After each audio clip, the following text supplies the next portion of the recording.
Εδώ, στο κέντρο της πρωτεύουσας, από τη δημόσια τηλεόραση, θα παρακολουθήσουμε σε λίγο μαζί τη μεγάλη στρατιωτική παρέλαση, με την οποία κορυφώνονται οι εορταστικές εκδηλώσεις για την εθνική επέτειο.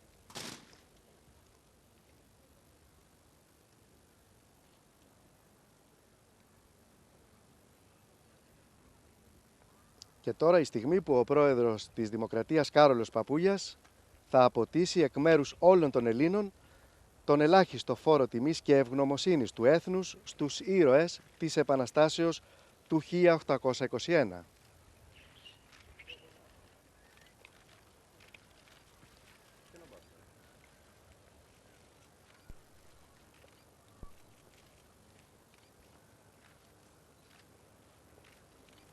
Κατάθεση στεφάνου από τον κύριο Παπούγια, ενώ τιμές αποδίδει και μεικτός λόγος αποδόσεως τιμών.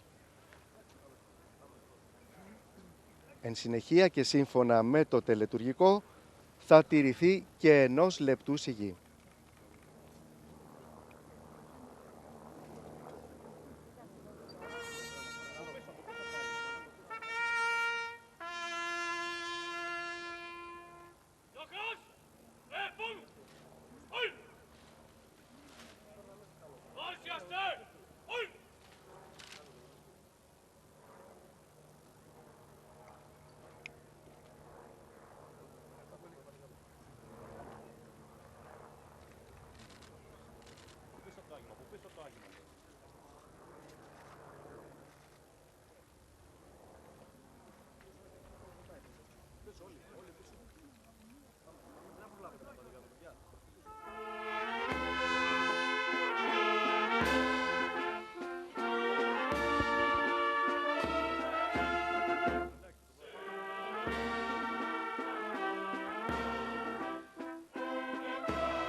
Ευθύς αμέσως ο κύριος Παπούγιας θα επιθεωρήσει το άγημα αποδόσεως τιμών. Να πούμε σε αυτό το σημείο ότι πριν την κατάθεση στεφάνου είχε προηγηθεί στον Ιερό Ναό Αγίου Διονυσίου Αεροπαγίτου πανηγυρική δοξολογία προεξάρχοντος του μακαριότατου Αρχιεπισκόπου Αθηνών και Πάσης Ελλάδος Ιερώνυμου. Η επιθεώρηση λοιπόν του αγήματος από τον πρόεδρο της Δημοκρατίας, ο οποίος θα κατευθυνθεί προς την πολιτική ηγεσία της χώρας. Με μήνυμά του προς τους απόδημους Έλληνες, ο πρόεδρος της Δημοκρατίας τονίζει: η επέτειος της 25ης Μαρτίου μας θυμίζει τις αρετές και τις δυνατότητες του ελληνισμού, όταν δίνει με ομοψυχία μάχες, ακόμη και άνισες.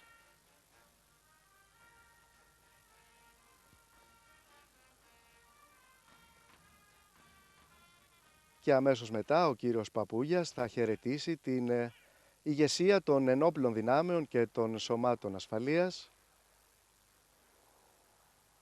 Χαιρετά εδώ τώρα τον αρχηγό ΓΕΘΑ, στρατηγό Κωσταράκο.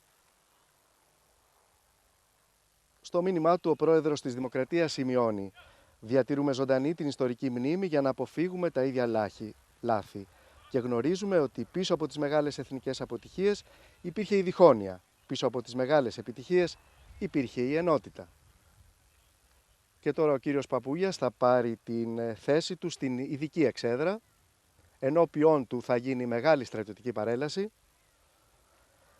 Στρατιωτική παρέλαση που μετά από 5 χρόνια θα διεξαχθεί και με τη συμμετοχή μηχανοκίνητων μέσων, όπως έγινε και με την πρόσφατη παρέλαση της 28ης Οκτωβρίου στη Θεσσαλονίκη. Όπως διευκρινίζει το Γενικό Επιτελείο Εθνικής Άμυνας, το ΓΕΘΑ, σχετικά με το κόστος συμμετοχής των μέσων, έχουν ληφθεί μέτρα έτσι ώστε να διατηρηθεί σε χαμηλά επίπεδα, λαμβάνοντας υπόψη την οικονομική συγκυρία. Συγκεκριμένα, θα παρελάσουν μηχανοκίνητα μέσα τα οποία είτε βρίσκονται ήδη σε κέντρα εκπαιδεύσεως της Αττικής, παραδείγματος χάρη στο κέντρο τεθωρακισμένων και χρησιμοποιούνται στην προγραμματισμένη εκπαίδευση των νέων ανθιπολοχαγών, είτε βρίσκονται εδώ, δηλαδή εντός της Αττικής, προκειμένου να προωθηθούν σε εργοστάσια συντηρήσεως στο πλαίσιο προγραμματισμένων τεχνικών επιθεωρήσεων. Όσον αφορά τις πτήσεις των αεροσκαφών και των ελικοπτέρων, διευκρινίζει το ΓΕΘΑ, εντάσσονται στο εξαμηνιαίο πρόγραμμα πτυτικής εκπαίδευσης και συντήρησης των υπταμένων και σε καμία περίπτωση δεν αποτελούν επιπλέον πτυτικό έργο. Με αυτόν τον τρόπο, λοιπόν, το κόστος της συμμετοχής των μηχανοκίνητων μέσων είναι χαμηλό, καθώς ουσιαστικά καλύπτεται από τα συνήθη λειτουργικά κονδύλια των καθημερινών δραστηριοτήτων. Έτσι, λοιπόν, θα έχουμε τη δυνατότητα αυτή τη θαυμάσια ημέρα, όπως βλέπετε και εσείς από τα πλάνα που μας δίνει ο σκηνοθέτης μας, να απολαύσουμε την μεγάλη στρατιωτική παρέλαση και με μηχανοκίνητα μέσα και φυσικά και με τα πεζοπόρα τμήματα τόσο των ενόπλων δυνάμεων όσο και των σωμάτων ασφαλείας. Κυρίες και κύριοι, η 25η Μαρτίου που γιορτάζεται σήμερα με υπερηφάνεια από ολόκληρο το ελληνικό έθνος δεν περικλείει μόνο το νόημα της χριστιανικής και εθνικής μας ιδέας.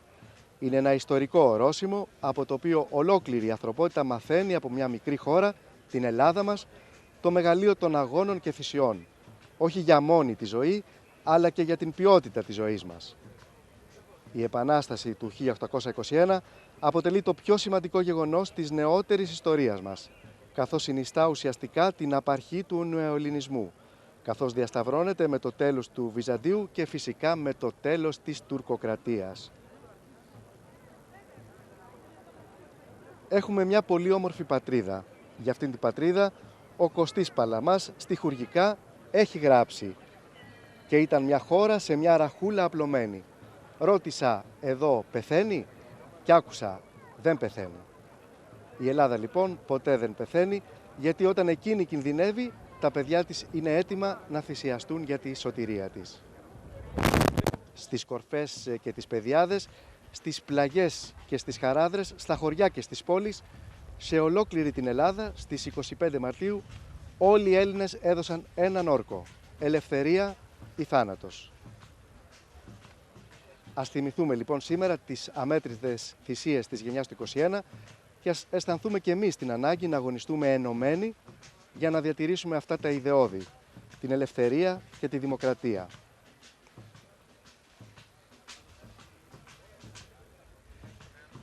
Η 25η Μαρτίου του 1821 είναι ένας σταθμός και ένα φωτεινό ορόσημο της νεότερης ελληνικής ιστορίας που ακτινοβολεί και θα ακτινοβολεί στην αιωνιότητα το μεγαλείο της ελληνικής φυλής.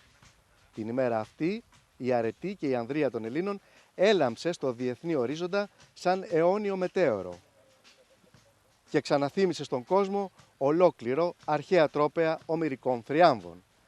Ενώ αυτή τη στιγμή έχει ξεκινήσει ουσιαστικά η παρέλαση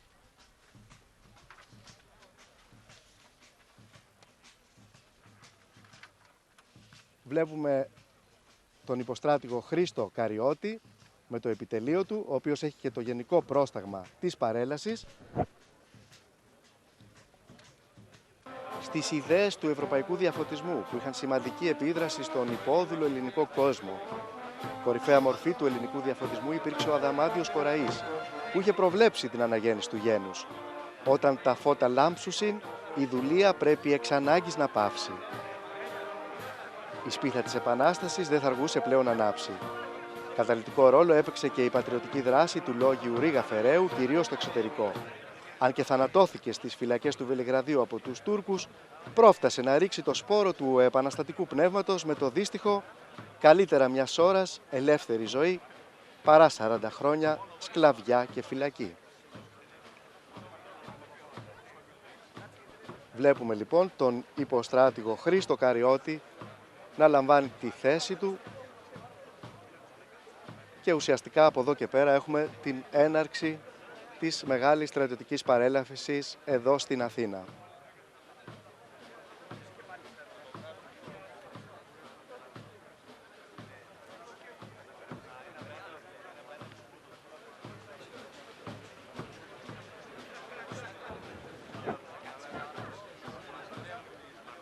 Στις 23 Μαρτίου του 1821 ο Πέτρος Μαυρομιχάλης, ο Θεόδωρος Κολοκοτρώνης, ο Παπαφλέσσας και άλλοι οπλαρχηγοί με 2.000 μανιάτες και άλλους Πελοποννήσους μπαίνουν στη Καλαμάτα και αναγκάζουν τους Τούρκους να παραδοθούν. Στις 25 Μαρτίου 1821 ο Θεόδωρος Κολοκοτρώνης και οι άνδρες του ξεκινούν για το κέντρο της Πελοποννήσου, την Τριπολιτσά. Στο δρόμο τους ξεσηκώνουν τα πλήθη των χωρικών. Οι καμπάνες των χωριών χτυπούν χαρμόσυνα. Ο Κολοκοτρώνης είναι συγκινημένος από τις αυθόρμητες λαϊκές εκδηλώσεις και το έθνος ουσιαστικά έχει αφυπνιστεί. Ενώ αυτή την ώρα είναι μία από τις πλέον συγκινητικές στιγμές της παρέλασης, καθώς βλέπουμε τους ανάπηρους πολέμου. Τιμητική θέση στη παρέλαση, όπως πάντοτε έτσι και σήμερα, ανοίγουν την παρέλαση. Έχουν εκείνοι που άφησαν στα πεδία των μαχών τη σωματική τους ακεραιότητα.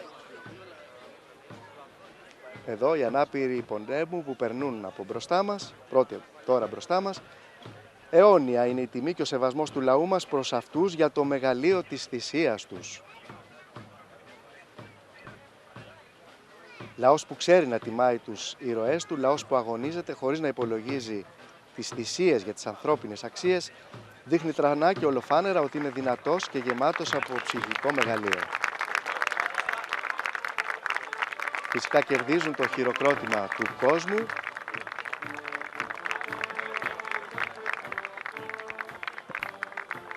και ο ίδιος ο πρόεδρος της Δημοκρατίας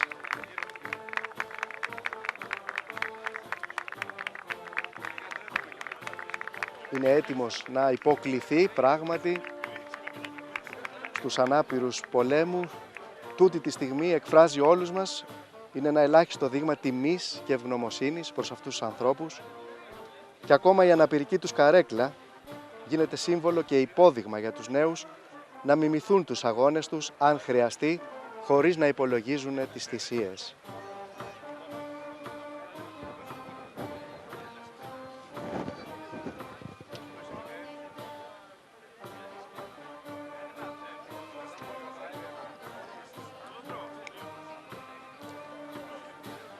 Και τώρα παρελάβουν τα δύο εθελοντικά σώματα του Ελληνικού Ερυθρού Σταυρού.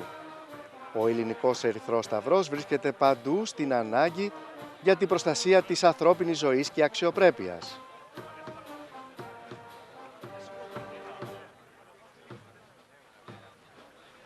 Η σκέψη μας στρέφεται με ευλάβεια σε όλες εκείνες τις ερυθροσταυρίτισσες ηρωίδες που δίπλα στις ένοπλες δυνάμεις έχισαν το αίμα τους στους αγώνες για τη ελευθεριά και τη δημοκρατία και έγραψαν σελίδες ηρωισμού και αυτοθυσίας.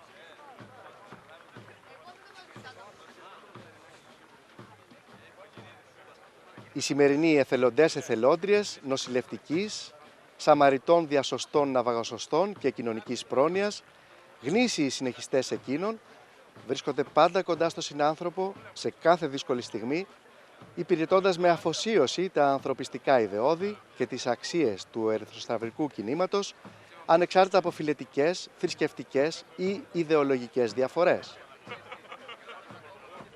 Βλέπουμε εδώ τα δύο εθελοντικά σώματα του Ελληνικού Ερυθρού Σταυρού.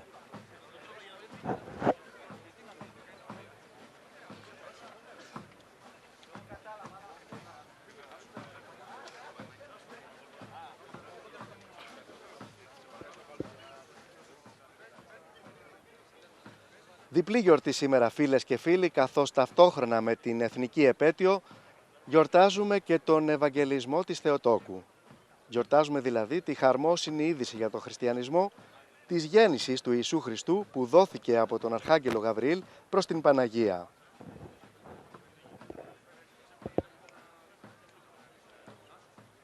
Καθιερώθηκε να γιορτάζεται ως εκκλησιαστική θεομητορική εορτή την 25η Μαρτίου, δηλαδή ακριβώς 9 μήνες πριν από τα Χριστούγεννα.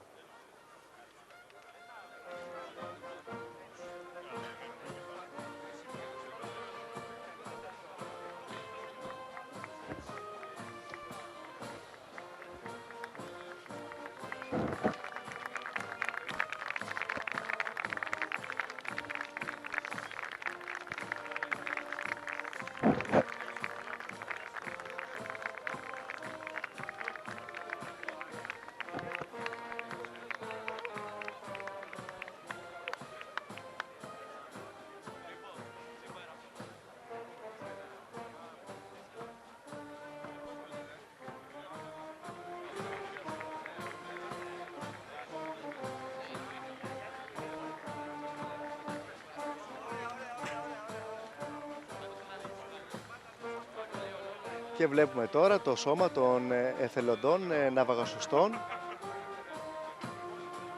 να περνάει μπροστά από τις οθόνες μας. Στο μήνυμά του ο Κάρολος Παπούγιας παραθέτει και λόγια του Θεόδωρου Κολοκοτρώνη, τα οποία όπως αναφέρει παραμένουν συγκλονιστικά. Όταν αποφασίσαμε να κάμουμε την Επανάσταση, δεν συλλογιστήκαμε ούτε πως είμεθα, ούτε πως δεν έχουμε άρματα. Ως μια βροχή έπεσε σε όλους μας η επιθυμία της ελευθερίας μας. Και όλοι, και οι κληρικοί, και οι προεστοί, και οι καπεταναίοι, και οι πεπαιδευμένοι, και οι έμποροι, μικροί και μεγάλοι, όλοι συμφωνήσαμε σε αυτόν τον σκοπό και κάμαμε την Επανάσταση.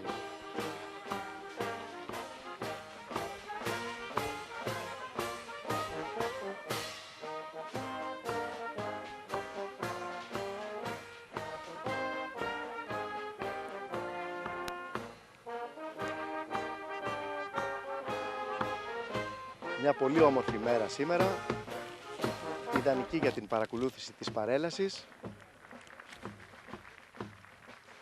Εδώ στο χώρο του Συντάγματος υπάρχουν μόνο όσοι έχουν προσκλήσεις ή διαπιστεύσεις. Ωστόσο από το ύψος της Βουκουρεστίου και κάτω υπάρχει κόσμος που παρακολουθεί την παρέλαση.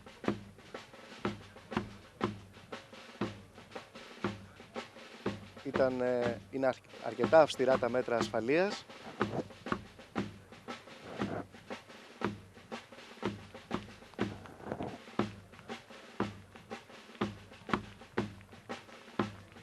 Την 25η Μαρτίου λοιπόν του 1821 στο μοναστήρι της Αγίας Λαύρας ο επίσκοπος παλαιών πατρών Γερμανός ύψωσε και ευλόγησε ένα λάβαρο σαν συμβολική σημαία για την Επανάσταση.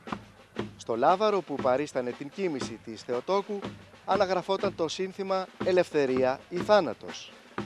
Ο Ευαγγελισμός βρήκε τους Έλληνες να αγωνίζονται για την ελευθερία τους. Οι Τούρκοι της Πελοποννήσου εγκατέλειπαν τρομοκρατημένοι την Ύπαιθρο και αναζητούσαν προστασία στα κοντινότερα κάστρα. Το επαναστατικό κίνημα γρήγορα απλώθηκε παντού. Στην Εύβοια και τη στερεά Ελλάδα, στον Όλυμπο και τη Μακεδονία, στο Πήλιο και τη Θεσσαλία, στην Κρήτη. Αλλά ήδη από το 1821 περιορίστηκε στην Πελοπόννησο, τη στερεά Ελλάδα και τα κοντινά νησιά. Και εκεί όμως δεν έλειπαν τα προβλήματα και η Επανάσταση έπρεπε να εδραιωθεί. Αυτό γίνεται με την περηφανή νίκη του Κολοκοτρώνη που οδήγησε τους επαναστατημένους στην άλωση της Τριπολιτσάς στις 23 Σεπτεμβρίου του 1821.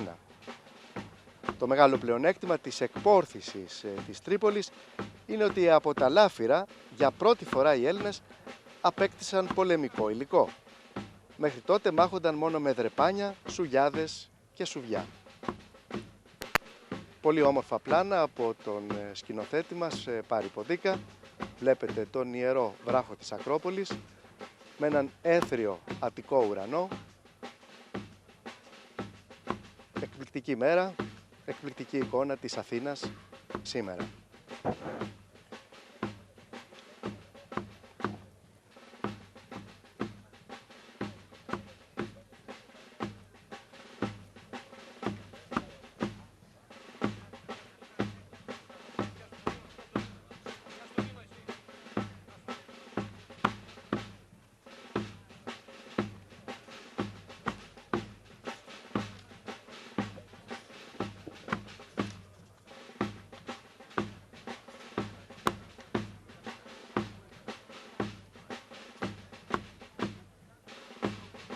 Αναμένουμε το κυρίως σώμα της παρέλασης.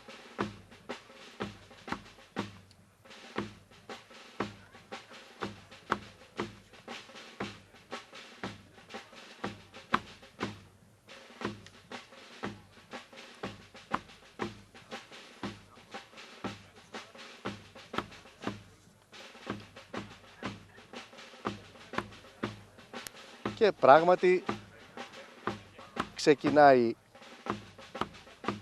η παρέλαση με την αστυνομία των ενόπλων δυνάμεων.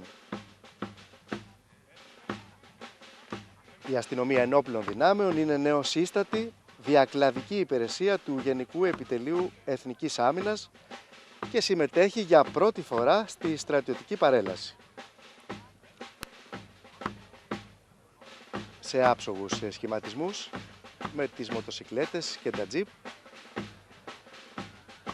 Η αστυνομία των ενόπλων δυνάμεων προέκυψε από την κατάργηση ή τη συγχώνευση, αν θέλετε, της στρατονομίας, της αερονομίας και της ναυτονομίας, με πρόσφατη απόφαση του Υπουργού Εθνικής Άμυνας Δημήτρη Αβραμόπουλου.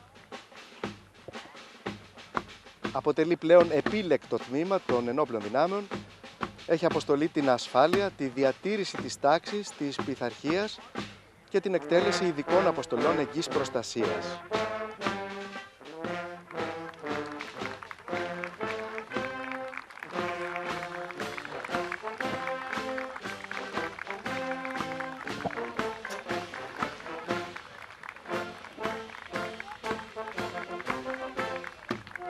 Το προσωπικό της αστυνομίας ενόπλων δυνάμεων, επιβλητικό, άριστης σωματικής διάπλασης και εμφάνισης, παρελάβει σε άψογο σχηματισμό μπροστά από τον Πρόεδρο της Δημοκρατίας. Και ακριβώς πίσω το μηχανοκίνητο πεζικό διέρχεται μπροστά από τους επισήμους μηχανοκίνητο τμήμα του 575 τάγματος πεζοναυτών, αποτελούμενο από τεθωρακισμένα οχήματα μεταφοράς προσωπικού TOMB Mi 113. Στην κεφαλή, πάνω σε τεθωρακισμένο μεταφοράς προσωπικού τύπου Mi 113, παρελάβει η ένδοξη πολεμική σημαία της μονάδας. Ακολουθεί η διοίκηση και το επιτελείο του 575 τάγματος πεζοναυτών. Βλέπουμε στις οθόνες μας 12 ερπιστριοφόρα τεθωρακισμένα οχήματα μεταφοράς προσωπικού τύπου Mi 113, τα οποία χαρακτηρίζονται από ταχυκινησία, παροχή προστασίας στο προσωπικό, αλλά και από μεγάλη ισχύ